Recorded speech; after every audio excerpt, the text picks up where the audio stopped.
바로 보는 TV 옴부즈맨, 먼저 주간 주요 이슈를 분석합니다. 인간 대 인공지능의 대결로 전 세계 관심이 집중된 이세돌 구단과 알파고의 5번기 대국이 시작됐습니다. 대국전 이세돌 구단의 우세가 예상됐지만 결과는 반대였습니다. 충분히 놀랐고요. 이제는 뭐 할 말이 없을 정도가 아닌가 싶습니다. 알파고의 왕승이고 알파고가 완벽한 대국을 펼치지 않나. 대국 중간 알파고가 큰 실수를 했다는 해설이 나오기도 했지만 결국 한치의 오차도 없는 알파고의 전략인 것으로 드러났는데요. 모두 5차례 진행되는 이번 대결에서 인류의 반격이 가능할지 주목됩니다. 총선을 한 달 앞두고 여야 모두 공천 내홍이 커지고 있습니다. 새누리당은 김무성 대표의 공천 문제를 놓고 공천관리위원회 내부 갈등이 폭발했는데 살생부 파동에 녹취록 파문까지 겹치며 개파 간 갈등이 고조되고 있습니다. 더불어민주당은 현역 의원들을 대상으로 공천 배제, 이른바 컷오프 명단을 발표하면서 진통을 겪고 있고 국민의당은 총선 야권연대를 놓고 지도부 간의 의견차를 좁히지 못하고 있습니다. 끔찍한 아동학대 사건이 잇따르고 있습니다. 부천에서는 생후 3개월 된 딸을 학대해 숨지게 한 20대 부부가 긴급 체포됐는데 이들 부부는 침대에서 딸을 떨어뜨린 뒤 방치해 숨지게 한 혐의를 받고 있습니다. 숨진 아기에게선 성폭행의 흔적까지 나타났습니다. 생식기 주위에 약간 그 피멍 자국이 있다고 확인하시면 될 것 같고 그 내부의 어떤 정확한 어떤 손상에 대한 부분은 결과적으로는 일단은 그 부검이나 이런 걸 통해서 확인을 가능성은 충분히 다 있다고 봅니다.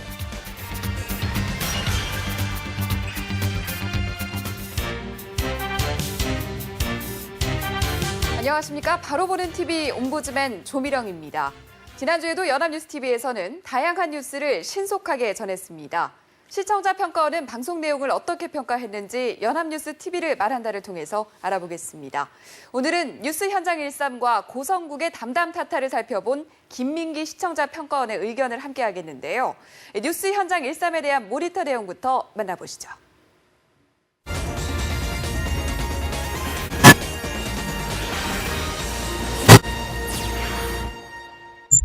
뉴스 현장 13은 취재 현장의 생생한 뉴스를 가장 먼저 전달하는 현장성 강화 와이드 뉴스입니다. 3월 8일 방송에서는 최근 가장 흥미로운 주제인 이세돌 대 알파고의 세기의 대결을 다뤘습니다. 저는 8일 오후 1시 13분부터 34분까지 20분 30초 동안 방송된 뉴스 현장 13을 모니터했는데 바둑을 두는 사람이나 두지 않는 사람이나 모두 이 대결에 관심을 보일 정도니 세기의 대결이라고 할 만했습니다.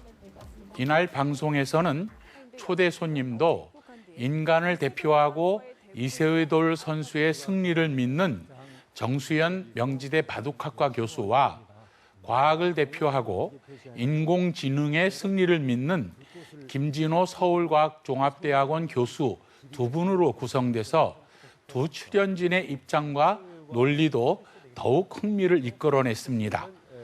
20분 30초 동안에 나온 자막도 이세돌 대 알파고, 세기의 대결 임박, 또 알파고 대국 100만 번 사주의 소화 등 26개의 자막이 노출되어 이해를 도왔습니다. 김승재, 박가영 진행자의 질문도 작가들이 준비한 큐시트의 질문 13가지를 모두 소화했고 출연한 두 교수도 질문의 요지를 잘 파악하고 시청자들이 궁금해하는 부분을 알기 쉽고 재미있게 설명해 주었습니다. 질문 내용도 컴퓨터와 인간의 경쟁이 계속돼 왔는데요.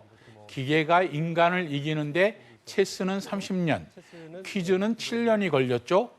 바둑은 체스에 비해 수가 무궁무진한 만큼 인간과 기계의 바둑 대결은 양상이 다를 수밖에 없는데요. 체스와 퀴즈에 비해 바둑 대결에 이처럼 관심이 쏠리는 이유는 무엇일까요? 바둑 얼마나 더 복잡한 경기인 것인가요? 이렇게 실속 있는 질문을 하면 정수연 교수는 바둑은 인류가 개발해낸 가장 지적이고 가장 심오한 게임입니다. 체스 같은 경우에는 두는 움직임이 정해져 있는 데 비해서 바둑은 정해져 있지 않기 때문에 창의성도 나올 수 있고 체스와는 복잡성에 있어 비교가 안 됩니다라고 인문학적으로 답합니다. 김진호 교수는 첫째, 바둑은 경우의 수가 많습니다. 둘째는 체스나 장기는 포는 포고 말은 말입니다. 내재적인 가치가 변하지를 않아요. 반면에 바둑의 돌은 상황적으로 바뀌는 상황적 가치입니다.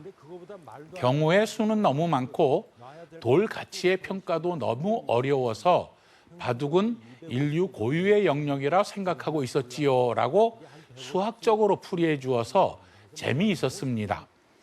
다른 질문들도 보면 알파고가 무엇인지 잠시 알아보죠. 구글 딥마인드의 인공지능 소프트웨어라고요. 바둑에서 심리적 요인도 크게 작용하는 것 아닙니까? 알파고는 심리적으로 무너질 가능성이 없는 반면 이세돌 구단은 그렇지 않은데요. 라는 질문도 하고 알파고의 최대 약점이 포석이라는 지적이 있더라고요. 이런 질문 또는 이번 대국은 백을 잡은 기사에게 덤 7집 반을 주는 중국 바둑 규칙이 따라서 진행된다고 하는데 경기 규칙 설명해 주시죠 등 시청자들이 궁금해할 부분들을 잘 짚었고 정수연, 김진호 두 출연진도 구수한 입담과 재미있는 데이터를 바탕으로 궁금증을 잘 풀어주었습니다. 그런데 역시 부족한 부분도 있었습니다. 사소한 것으로는 대국 진행될수록 알파고 승리 가능성 위로 화살표라고 했는데 그 위로 화살표보다는 여백이 충분했으니까 승리 가능성 높은가라고 풀어주어도 좋았을 겁니다.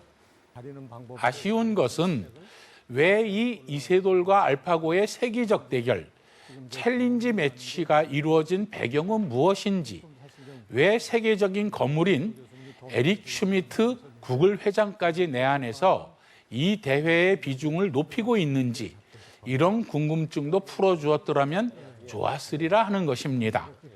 그러니까 구글이 가장 창의적이고 심오한 바둑, 그것도 세계 바둑 랭킹 1위 이세돌 구단과 인공지능 컴퓨터 알파고의 대결을 프로모션한 이유는 구글이 미래의 가장 큰 시장으로 생각하는 것이 자율주행차이고 자율주행차의 경우 개발과 구매의 핵심 포인트가 인공지능의 신속성과 판단력, 그러니까 인공지능을 믿을 수 있는가 하는 점에 비추어 보면 구글이 딥마인드를 엄청난 거액의 인수를 하고 체스 대회나 퀴즈 대회 등과 아울러서 이 대회를 홍보의 장으로 삼기 위한 것이라고 볼 수 있습니다. 그 주체의 의도를 짚어줄 필요가 있다는 겁니다. 에릭 슈미트 구글 회장이 누가 이겨도 승자는 인류라고 말한 배경, 또 알파고가 이겨도 알파고를 만든 것도 인간인 과학자니 결과에 상관없이 인간의 창의성을 증명하는 것이라 말한 속뜻도 음미해 볼 필요가 있습니다. 뉴스 현장 일삼을 살펴본 김민기 시청자 평가원의 의견을 함께 하셨는데요. 고성국의 담담 타타는 또 어떤 평가를 받았는지 함께 만나보시죠.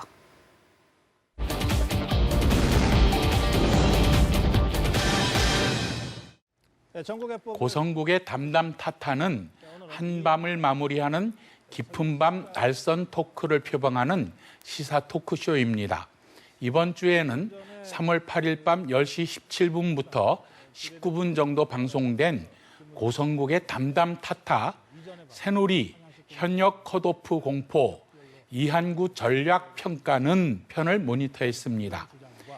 이날 전국의 해법에는 이영작 서경대 석좌 교수가 출연했는데 이영작 교수의 오랜 경험과 뚜렷한 주관, 축적된 내공에서 나오는 여유와 고성국 진행자의 호흡이 잘 맞았습니다.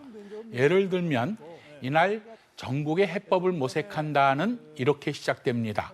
고성국 박사가 조금 전에 새누리당 비례대표 공천과 관련해서 김무성 대표의 이전 발언, 즉 상향식 공천으로 해야 한다, 또 직역별로 모집해서 공개적으로 심사해야 한다, 이런 주장과 이한구 공관위원장의 현재로서는 불가능해졌다. 이런 주장 두 장면을 보셨습니다. 교수님, 이 문제는 어떻게 이해를 해야 합니까? 시간이 없다고 하는데 라고 물으면 이영작 교수는 안 하겠다는 이야기지요. 뭐 그렇게 복잡하게 생각해요? 라고 한마디로 정리합니다. 고성국 박사가 아니 질질 끌다가 시간 없다 그러는 게 어디 있어요? 라고 반문하면 이영작 교수는 아니 글쎄 지금 면접하고 있잖아요. 그럼 면접은 면접대로 하고 자기가 다 해야 하는 건 아니잖아요. 비례대표는 다른 얘기란 말이에요. 비례대표는 당을 대표하는 것 아닙니까? 당대표나 당에서 해야지요. 비례대표는 비례대표대로 하면서 지역구 공천은 지역구 공천대로 해나가면 되는 것 아니에요? 그러니까 안 하겠다는 거를 시간 없다고 이야기하는 거예요. 이렇게 풀이를 해줍니다. 이 프로그램에서는 직역별로 후보자를 모아서 슈퍼스타 K 방식으로 공개하고 심사하는 방식, 상향식으로 걸러 공천하는 방식의 필요성, 비례대표의 필요성 등의 주제에 대해 아주 박자가 잘 맞게 진행이 됩니다. 문제는 김무성, 이한구 대립각, 상향공천 좌초위기라는 자막이 4분 38초까지 노출이 되는데 김무성, 이한구 대립각 이야기는 4분경부터 이영작 교수가 당에서 당이 아니죠. 공천관리위원장이 자기 맘대로 전행하겠다는 것 아니에요? 라고 하고 고성국 박사는 그것도 당은 당이에요. 당기구니까 라고 답을 합니다. 또 이영작 교수는 그러나 당이란 당대표가 가장 중요한 사람 아닌가? 당대표를 젖혀놓고 내 말 들어 하는 것 아니에요? 그러니까 그거는 배우의 막대한 힘이 있든지 그러니까 그렇지 이한구 위원장이 그런 권한 행사를 하겠어요? 라고 30초 정도만 논의할 뿐이라는 점입니다. 특히 자막들이 대답 내용과 겉돌아서 주의를 분산시켰습니다. 김무성, 이한구 대립각, 상향공천 좌초 위기, 또 이한구 야당 강세 지역 킬러 투입 예고, 또 더민주 2차 컷오프 주목, 국민의당의 영향, 그리고 김한길 천정배 개헌 저지선 확보 강조, 김종인 컷오프 홍일학 구제 가능할까 등 19분 동안의 자막이 5개 노출됐는데 논의와 대답 내용이 김한길 위원장 행보, 수도권 연대, 더민주당의 전략공천, 재야 원로들 훈수정치, 지역 기반 분립 리더십 등이 주로 논의되어서 자막에 신경 쓰면 대답 내용이 헷갈리고 대답 내용에 귀를 기울이자니 자막이 맞지 않고 이렇게 엇갈리게 한 겁니다. 또 연합뉴스 TV 홈페이지에 게시된 큐시트를 보면 매우 궁금하고 흥미로운 질문들을 잘 짚었는데 실제로는 다루어지지 않았습니다. 새누리당 공관위의 1차 공천 결과가 최고위를 통과하면서 김무성 대표가 판정패했다는 분석들이 나오고 있습니다. 김 대표 더 밀린다면 리더십 상처는 물론 대권 주자로서 입지가 상당히 어려워지는 것 아닌가요? 라고 하는 질문. 그리고 문재인 전 대표가 본격적으로 정치 활동을 재개합니다. 2차 컷오프 결과 발표를 하루 앞둔 상황이라 시점이 묘한데요. 당내 주도권을 놓지 않겠다는 의지인가요? 등의 질문을 통해서 이영작 교수의 촌철살인적인 논평과 깊이 있는 견해를 듣고 싶었는데 질문이 없어서 아쉬웠습니다. 지금까지 연합뉴스 TV의 프로그램 중 고성국의 담담 타타를 중심으로 살펴본 내용을 말씀드렸습니다.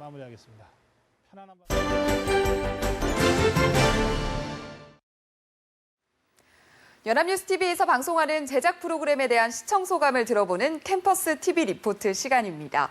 오늘은 클릭 베스트 컷을 살펴본 성신여자대학교 미디어 커뮤니케이션 학과 김주연 학생 나와 있습니다. 어서 오세요. 안녕하세요. 네, 클릭 베스트컷을 살펴봤다고 들었는데 어땠나요? 네, 클릭 베스트컷은 보도 사진을 통해 그와 관련된 이야기를 들어보는 프로그램인데요.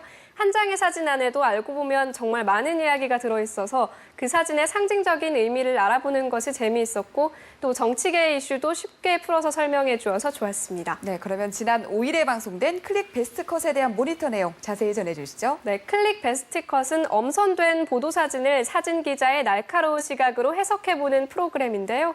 자세한 모니터 내용 지금부터 전해드리겠습니다.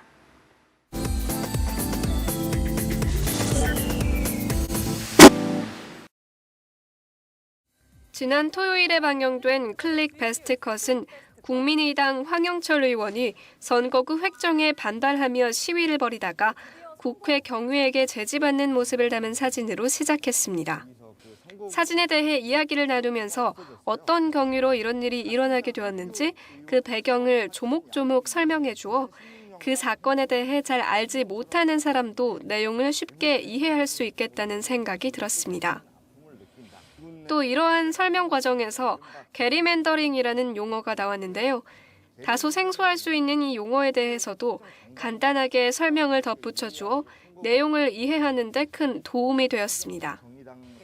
두 번째 사진은 새누리당 최고위원회 회의장 배경사진과 그것을 바라보는 서청원 최고위원과 원유철 원내대표, 그리고 고개를 숙이고 있는 김무성 대표의 사진을 다뤘습니다. 네티즌의 쓴소리가 적힌 칸이 마치 김무성 대표를 가리키고 있는 듯한 이 사진은 공천 살생부와 관련해 곤욕을 치렀던 김무성 대표에게 메시지를 전하는 듯 보여 현 정치권 상황을 비유적으로 보여주는 사진이었습니다. 다음으로는 테러방지법에 대한 반발로 일어났던 필리버스터 도중 국회의원석은 텅 빈 데 반해 국민방청석은 가득 찬 모습의 사진을 보여줬습니다. 나라의 주인인 국민이 국회를 찾는데 정작 국회의원들은 보이지 않는다라는 제목으로 토론 중에 자리를 지키지 않는 국회의원들에 대해 비판함과 동시에 많은 국민들이 필리버스터에 관심을 가졌음을 보여줬습니다. 또 사진에 대해 설명하며 국회 본회의장의 구조도 간단하게 설명해주고 방청 신청을 하는 방법도 소개해주어 새로운 정보를 접할 수 있었습니다. 이 국회 본회의 방청을 하시려면 지역구 의원한테 말을 해서 방청권을 얻어서 오시면 됩니다. 근데 이 필리버스터의 연설도 국회 본회의 중의 일부이기 때문에 똑같은 방법으로 지역구 의원에게 방청권을 원한다고 얘기를 하면 방청권을 구할 수가 있습니다. 이어서 더불어민주당 박영선 의원이 필리버스터 중단 결정에 대해 눈물로 호소하는 모습이 담긴 사진을 다뤘습니다. 필리버스터와 관련하여 각 의원들이 세운 기록들과 노래를 부르거나 토론을 마친 직후 총선 불출마를 선언하는 등 독특한 행동을 했던 의원들을 소개하는 것은 보는 재미가 있어서 좋았습니다. 그러나 필리버스터에 대해 다루면서 정작 이번 필리버스터를 통해서 테러방지법에 반대하려는 이유가 무엇인지, 또 이 테러방지법이 왜 문제가 되는 것인지에 대해서는 전혀 다루지 않아 큰 아쉬움을 남겼습니다. 국내 정치 이슈 외에도 미국 대선 경선 후보인 도널드 트럼프 지지자의 사진을 통해 미국의 정치 이슈도 다뤘습니다. 또 3.1절과 관련하여 아주 특별한 태극기라는 제목으로 이봉창 의사가 거사를 치르기 전 찍은 사진을 보여줬고 한복을 입고 거리를 누비는 사람들의 모습도 소개하는 등 한 주간 다양한 이슈에 대해 전해드릴 수 있어서 좋았습니다. 특히 한복을 입고 셀카봉으로 사진을 찍는 사람들의 사진을 설명하면서 그 사진을 어떻게 연출하는 것인지 설명을 해주어 사진 기자들만 아는 촬영 과정에 대해서도 들을 수 있다는 점이 신선했습니다. 효과를 극대화하기 위해서 와이드 렌즈예요. 가까이에서 네. 찍을 수 있는 렌즈를 이용해서 이 주제가 되는 사람들과 셀카봉을 크게 강조해서 찍은 사진입니다.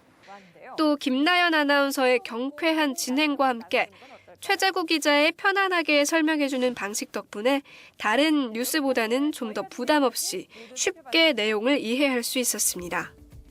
사진 한 장은 때론 100마디 말보다 더 많은 메시지를 전하기도 하는데요.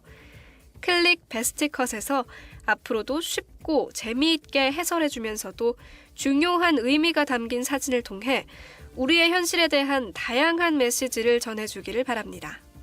지금까지 캠퍼스 TV 리포트였습니다. 중에 베스트 컷을 뽑는다면요?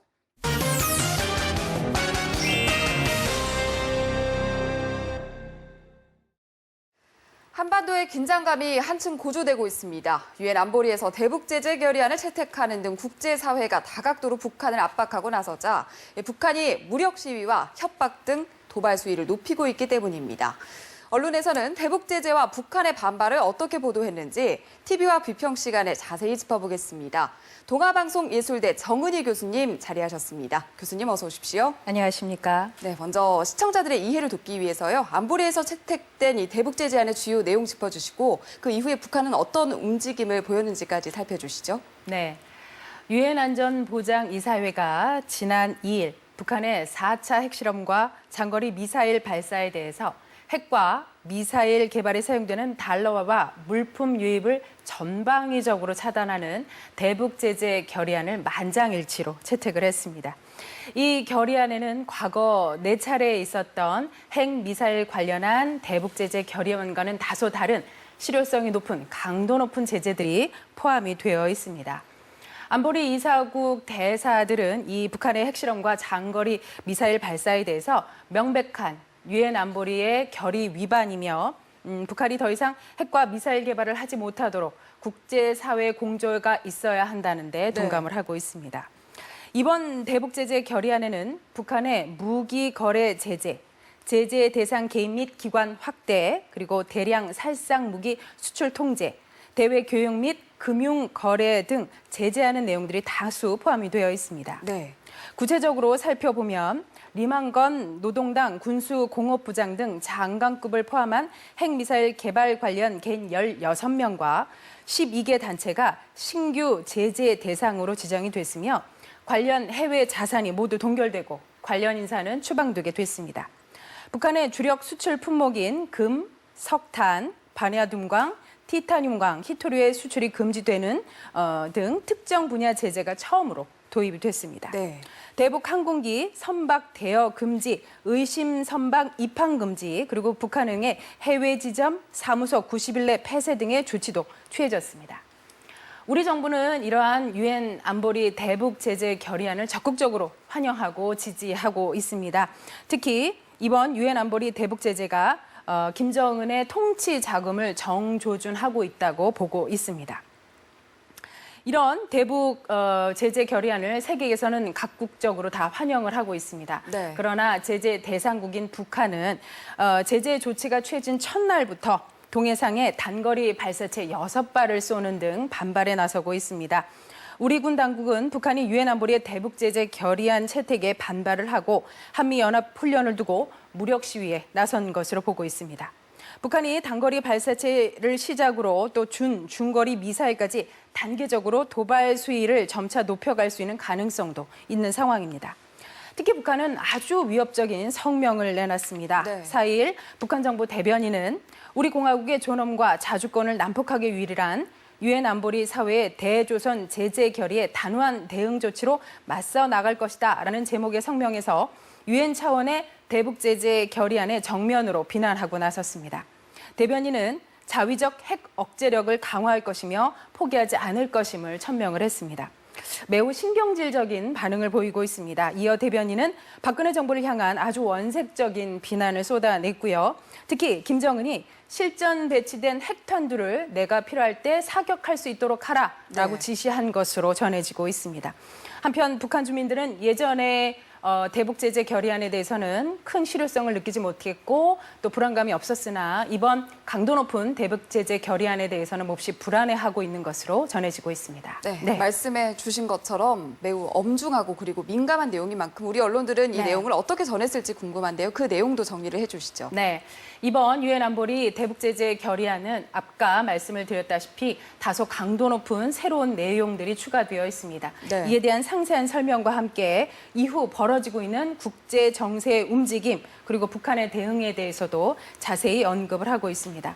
더불어 우리의 긴장도가 높아진 만큼 각 언론사에서는 현 상황 분석과 전문가들을 통해 국제 정세 분석에 나서고 있는데요.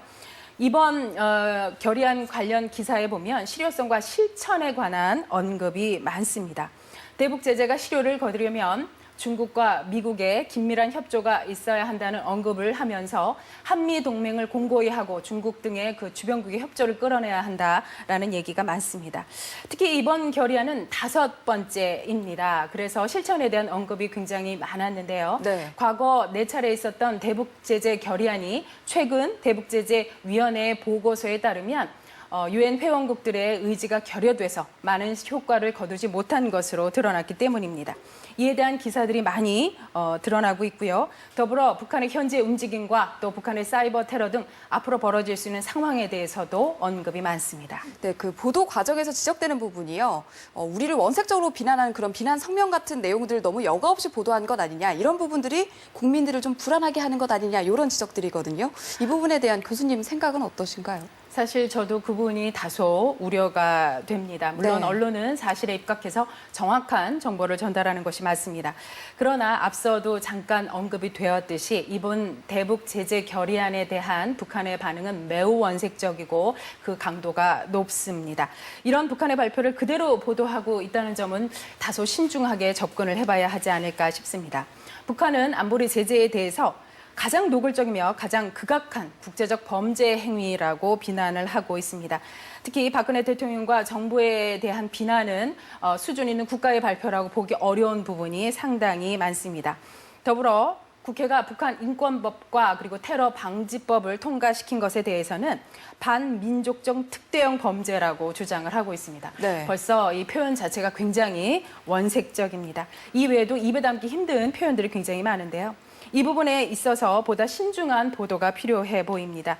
우리 국민은 현 상황에서 가장 중심에 있습니다. 안 그래도 불안한 상황인데요. 이런 원색적인 보도가 더욱 불안감을 가중시킬 수 있기 때문에 신중한 접근이 필요해 보입니다. 네, 앞으로 관련 내용을 전할 때 우리 언론들이 어떤 부분을 주의해야 되는지도 끝으로 짚어주시죠. 네, 아까도 계속 언급이 예. 되고 있듯이 지금 상황은 긴장이 참 높은 상황입니다. 그만큼 국민들은 불안한 시간을 보낼 수가 있는데요. 이럴 때일수록 언론에서 보다 국민들에게 정확한 정보를 제공하면서도 국민들이 유념할 수 있는 그런 정보도 함께 보도하면 좋을 듯합니다. 네. 물론 이번 상황을 대하는 언론의 모습은 굉장히 역동적입니다. 이번 상황을 바라보는 해외의 시선도 많이 언급을 하고 있고요. 각국의 움직임도 상세히 보도하려는 움직임이 있습니다. 여기에 다음 사항을 좀 유념하면 어떨까 싶습니다. 북한의 비난 성명은 아까도 들으셨다시피 굉장히 원색적인 내용들이 굉장히 많습니다. 이런 표현에 있어서는 좀 신중한 보도가 필요해 보입니다. 북한 성명에 있어서는 좀 성숙된 표현들이 많이 부족하기 때문에 이 부분에 있어서는 보다 아주 신중하고도 정확한 보도가 필요해 보입니다. 네. 다음으로는 현재 상황은 세계의 적극적인 지지와 도움이 필요한 상황입니다. 각국의 움직임을 보다 자세히 언급해서 국민들이 한층 객관적이고 정확한 정보를 얻을 수 있으며 이해를 통해서 현명한 시각을 얻을 수 있도록 도와야 합니다. 각국에 대한 정보와 전문가들의 다양한 시각을 수렴해서 보다 풍부한 정보를 제공하면 좋을 듯하고요. 한미 훈련도 있는 만큼 작은 정보도 놓치지 않고 여러 시각에서 풍부한 정보를 제공하려는 노력이 필요해 봅니다. 이로써 북한 제재에 대한 건강한 여론 형성에 있어서 네. 우리 언론이 갖추어야 할 그런 노력들이 필요해 보입니다. 네, 교수님 오늘 말씀 여기까지 듣겠습니다. 고맙습니다.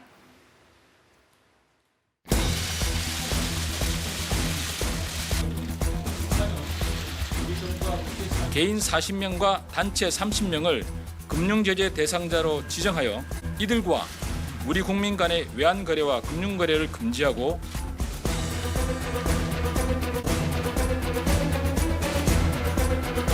aircraft efficiently for the air boss and the mini boss.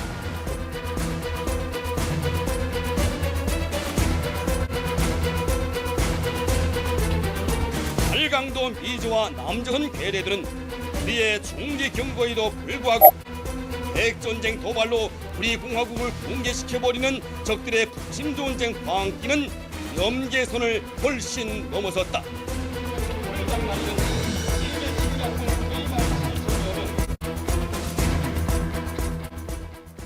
저희 제작진은 언제나 시청자 여러분의 다양하고 소중한 의견을 기다리고 있습니다.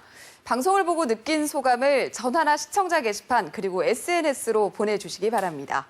다뤄보는 TV 옴부즈맨 오늘 방송은 여기까지입니다. 시청해주신 여러분 고맙습니다.